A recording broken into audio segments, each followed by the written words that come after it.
Greetings and welcome to Governance Professionalism. We provide a platform of critical thinking and recommendations for improving the directorship and performance of corporations and governments. In doing so, we'll share our insights in short videos and supporting documentation through our Substack, LinkedIn, and YouTube channels. We're not professional bloggers with fancy equipment, but we hope you're interested in what we have to share. So here's who we are and why we care. So, hi, I'm Colin Sharp. Although initially a psychologist, I got involved in public sector governance in 1983 to 86 when I was the first research and evaluation manager setting up the Hawke Labor government's financial management improvement program. Since then, I've been teaching MBA students about strategic management and evaluation for better governance. David? Thanks, Cole. Yeah, look, I've got a similar passion in governance through many years of involvement in companies, in public services, in not-for-profits, involved in major change programs, including a 10-year cultural change program, rebuilding a utility, and in a variety of roles, external audit, internal audit, corporate services manager, audit committee member, reformist, strategist, governance advisor. And one of the big turning points that created my fired up enthusiasm for professionalising governance was my PhD in the governance of high-performing organisations, which I completed in 2010. And one of the things we're going to share with you on this website is that high-performing organisations have common characteristics. That was the key finding from an analysis of over 300 studies in the last 30 years of high-performing organisations. And what that means is we can now turn governance into a profession based on a common body of knowledge of what's proven to work. And so that's where I will be coming from. And this slide that has just come up means we can mature governance from, and this is the vertical axis, from simply governance standards, which are typically about, at the moment, structure and process, roles and responsibilities and processes for boards, and we can transform it into directorship professional standards, particularly because really the end outcome of really effective directorship and management is good judgments. Good judgments, ideally, based on the characteristics of high-performing organisations that enhance the certainty of creating high-performing, not just organisations, but high-performing countries. And so we will be sharing papers, knowledge, wisdom gained from experiences on not just organisations in all sectors, but also what constitutes high-performing countries with world-class governments. And we need them at the moment, don't we, given the situation that's happening globally.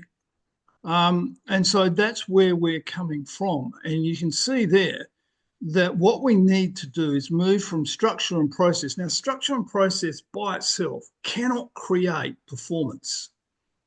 It can support directions and actions, but by itself, it can't create performance. The only thing that can create performance of an organisation is good decision-making leading to good judgments. Judgments on performance, on compliance, on ethics, on leadership, on culture, etc. And so I have developed professional standards for governments, for companies, and very explicit criteria on what constitutes sound judgments versus needs improvement. And you can see there that ultimately we need to get to that level 6 of professional judgments on very clear value propositions of boards and executives. So that's where we're going. And you can see that the current maturity globally, there's the structure and process, there's some competency standards. Some associations have competency standards for directors. for governance professionals. So that, there is guidance on decision-making processes. That's been issued, but nothing is coming together as professional standards. And what we talk about is professionalism. Let's be very clear. Professionalism means competencies, i.e. attitude, skills, knowledge, to work to systems, that is to be objective and systematic in the way you approach governance for reliability in order to make sound judgments. Competencies to work to systems to make sound judgments. Now, what are the benefits for you as an individual from, I guess, making contact with us, accessing our materials and site? Firstly, it will give you an understanding of what's proven to work from the proven characteristics of high-performing organisations, because we will come from an evidence-based perspective, not consulting fads, not unsubstantiated opinions. It will be evidence-based. And that's what's missing in the profession at the moment. Well, that's what you found. That's what you found in your PhD. That things like correct. governance standards or the old boy networks basically tell people what we do, not what was actually found to be proven of a benefit. Correct. And if you look at the current structure and process standards, where do they provide research evidence that it's proven correlation to improved organisational performance or compliance? Now, I actually did this as part of the PhD. And what I found was there is some improved financial compliance, less earning restatements, etc., less fraud, but there is no statistical correlation of structure and process governance standards to improved organisational performance. It's a bit like the medical profession having standards and they're not linked to improved patient outcomes, right? I mean, and neither will they ever be, because, as I said, structure and process cannot by itself improve performance. It's only judgments that can improve performance. Well, this is the whole problem. The whole problem of literature. The literature is where's the actual causal linkage to show good governance improves performance? And the problem is that directorship is then still left to be much more around the process and the culture and the values of what the directors feel is there in their interests quite often. And I want you to imagine you making recommendations for improvement to your organisation, assuming you're on a board or executive team, and you can say, this is the judgment that we need to make. Here is the evidence with the, as Cole said, the proven correlation that there is a cause and effect here, linking that to high performance, improved performance, or whatever it is, improved compliance. Now that's going to add to more credibility to you and your future as a governance professional, as a professional director. This is going to add to your credibility, make you more marketable, give you a competitive advantage, and hopefully help you achieve your career aspirations.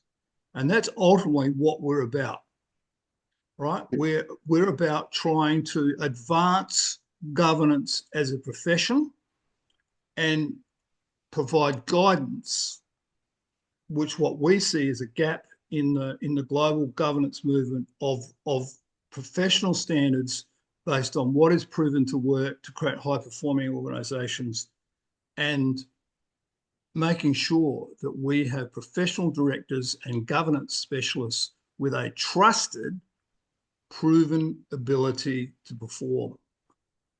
So that's what we're on about. That's why you need to be interested in the site if this is something that you feel is important to you, yourself, your board, your executive body, or if you're a governance specialist in performance or compliance, why you should, I guess, periodically have a look and see what we're doing. Thanks, David. We want to keep these short and to the point. We'll follow this up with other topics like what's in the news, what are ethical issues. We'll do some interviews with some of our colleagues who have got different perspectives to add. So look forward to what we provide on our Substack page, Governance Professionalism. and our YouTube channel, Governance Professionalism. Thanks very much for listening. We'll look forward to talking to you online, and hope that we've made something of any use for you, and we look forward to your comments. Thank you very much.